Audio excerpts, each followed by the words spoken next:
bonjour. Aujourd'hui, nous sommes le 10 octobre 2020 et donc je suis votre frère Pierre Morano Constant, membre confirmé de l'OPH, président adjoint des sections d'Europe et aussi de France. Et nous sommes avec notre avocat conseil, Maître Boulaki Samim, avocat au barreau de Paris. Et nous aimerions donc vous relater en quelques minutes ce qu'on a eu à faire comme démarche judiciaire avec notre avocat pour que vous puissiez avoir une idée de ce qui s'est fait en France selon toutes les démarches que nous avons menées.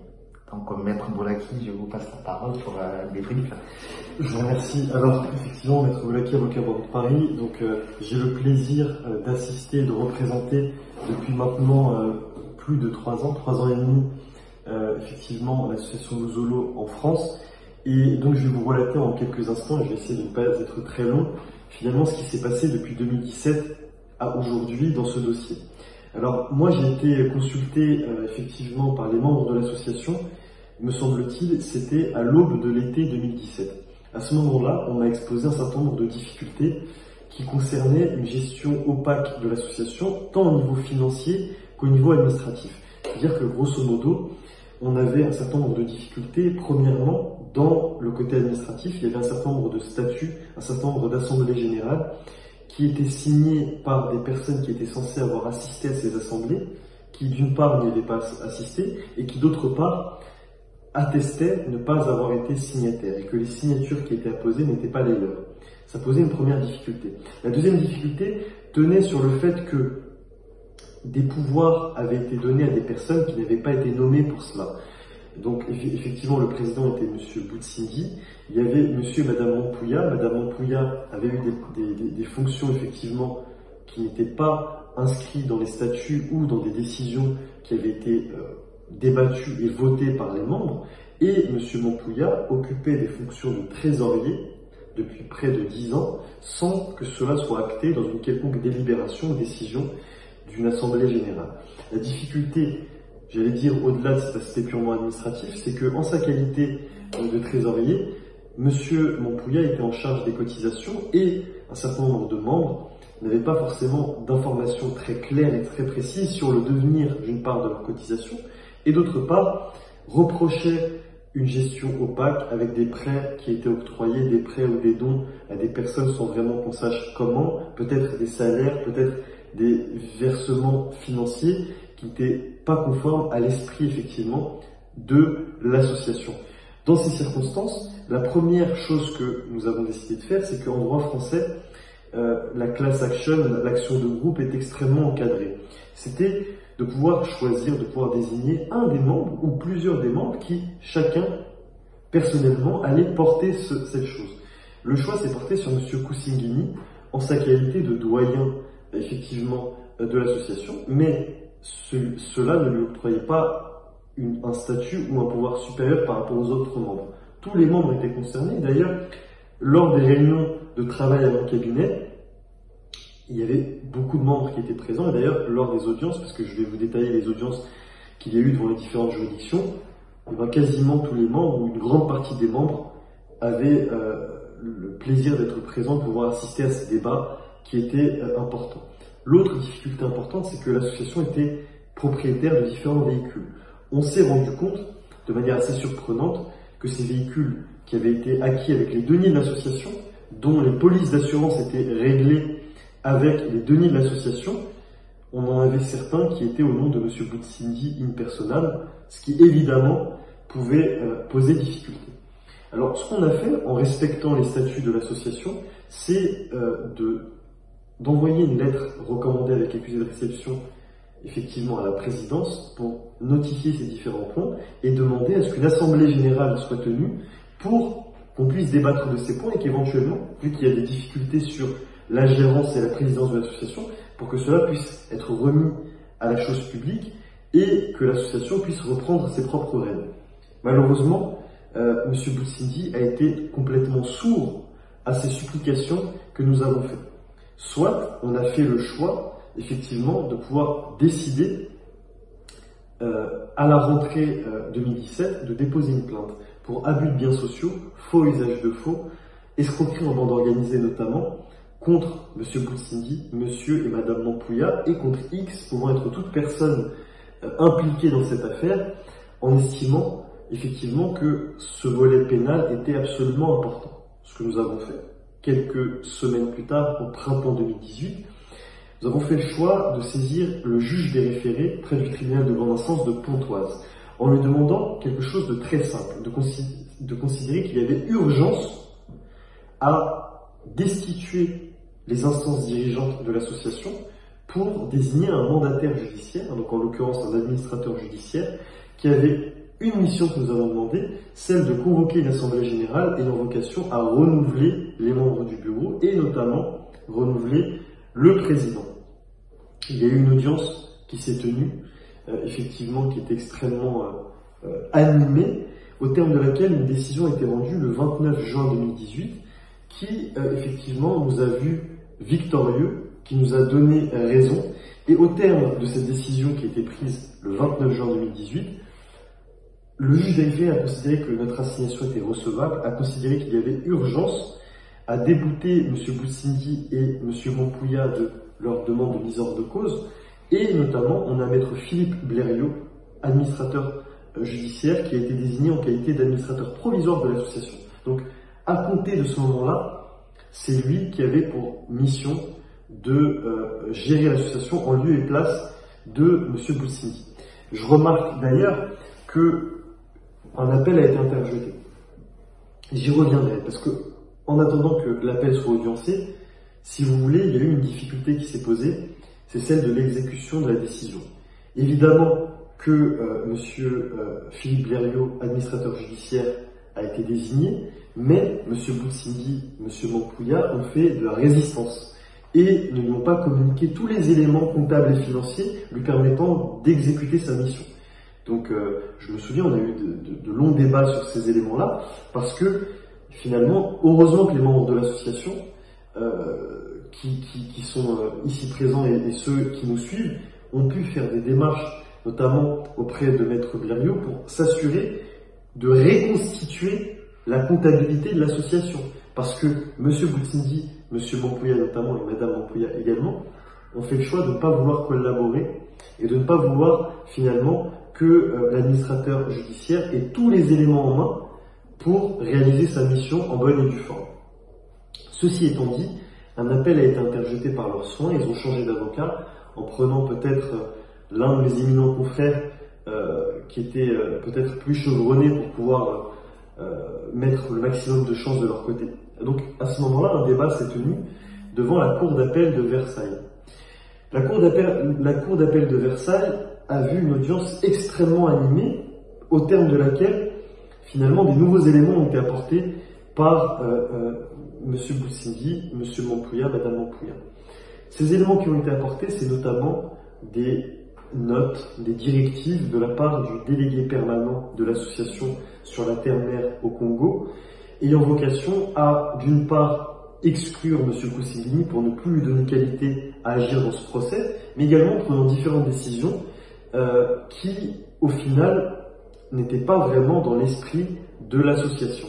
Et quand je parle de l'association, je parle de la véritable association, parce que, en finissant ce débat-là, on va évoquer peut-être un petit peu la situation au Congo, et notamment une deuxième association qui vient en lieu et place de l'association unique et véritable, celle qui est sous le récépissé 884/83, et ça on y reviendra. Mais donc ce débat s'est tenu, et dans le cadre de ce débat, évidemment, la cour d'appel de Versailles, cette éminente juridiction, nous a encore une fois donné raison. Donc finalement, ils ont été déboutés de leur appel, et on a été validé dans cette structure et finalement dans cette assemblée générale et cette destitution qui avait été faite. La procédure pénale suit son cours, donc le doyen des juges d'instruction a été saisi pour que l'affaire pénale puisse aller jusqu'au bout, parce que ce que nous souhaitons, c'est voir condamner effectivement ces personnes pour les infractions qu'ils ont commises. Mais on a appris qu'il y avait un pourvoi en cassation qui avait été fait, mais que ce pourvoi n'a pas été admis. Parce que, évidemment, devant la Cour de cassation, plus haute juridiction de France, on a finalement l'admission ou non du pourvoi. Et la Cour de cassation estimait que le pourvoi ne rentrait pas dans tous les critères d'admission. Voilà la situation où nous sommes effectivement aujourd'hui. Alors aujourd'hui, comme vous le savez, l'association véritable est celle qui a été créée et qui tient son siège social dans le Val-de-Marne. Pourquoi? Parce que effectivement tout ce remue-ménage a créé effectivement un climat qui était délétère et qui avait vocation à mettre en exergue des difficultés sur certains membres qui ont voulu quelque part faire scission, etc. Alors il y a eu la décision finalement de partir sur des statuts qui sont presque le copier-coller des statuts qui ont été établis par le père fondateur en 1983 et de revenir à l'esprit véritable de Louzolo et ne pas laisser finalement des velléités, qu'elles soient personnelles, qu'elles soient financières, venir polluer ce débat. Pourquoi cette vidéo aujourd'hui? C'est parce que j'apprends par le truchement effectivement de l'association française qu'il y a un certain nombre de difficultés au Congo et finalement qu'il y a eu une forme d'escroquerie, en tout cas en droit français peut-être, d'ailleurs en droit congolais on la qualifierait ainsi. On a une association qui s'est constituée avec quelque part une forme de copier-coller dévoyé des statuts originels, ceux établis par le père fondateur, au terme duquel on a un certain nombre de dispositions qui vont à l'encontre de l'esprit des statuts originels qui ont établi à la seule association qui est la véritable association, celle du récépissé 884/83, et qui octroie des pouvoirs que le père fondateur n'a pas envisagés à un délégué permanent, un certain nombre d'éléments qui finalement ne constituent qu'une vaste, à mon sens, escroquerie. Donc évidemment que les actes aussi qui sont commis par cette association, donc vraisemblablement des mouvements financiers, des choses, des salaires, etc., au-delà de ne pas être débattus et fait l'objet de vote par les instances qui sont ceux de l'association originelle, ne respectent pas tout cet esprit. Dans le cadre de cette procédure française, qui a duré quelques années, mais qui nous a vus victorieux du début à la fin, je ne vois pas comment la solution serait différente sur la terre-mère, où finalement on est à la base de l'association et où manifestement et de manière fallacieuse, la situation de l'association originelle a été spoliée par cette deuxième association.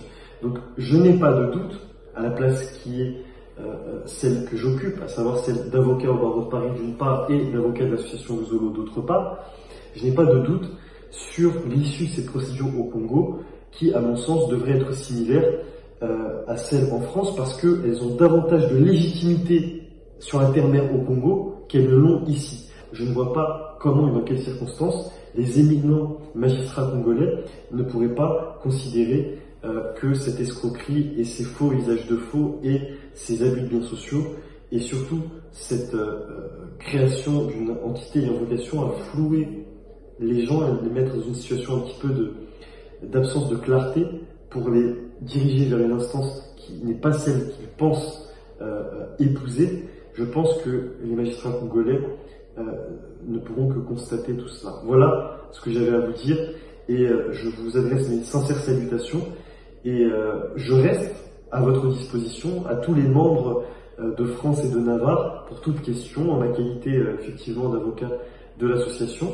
Donc n'hésitez pas, si vous avez la moindre interrogation, soit par le truchement du président, soit en me contactant directement, je saurai être à votre écoute et pouvoir vous répondre ou vous éclairer sur quelques pans de cette procédure française. Je vous remercie.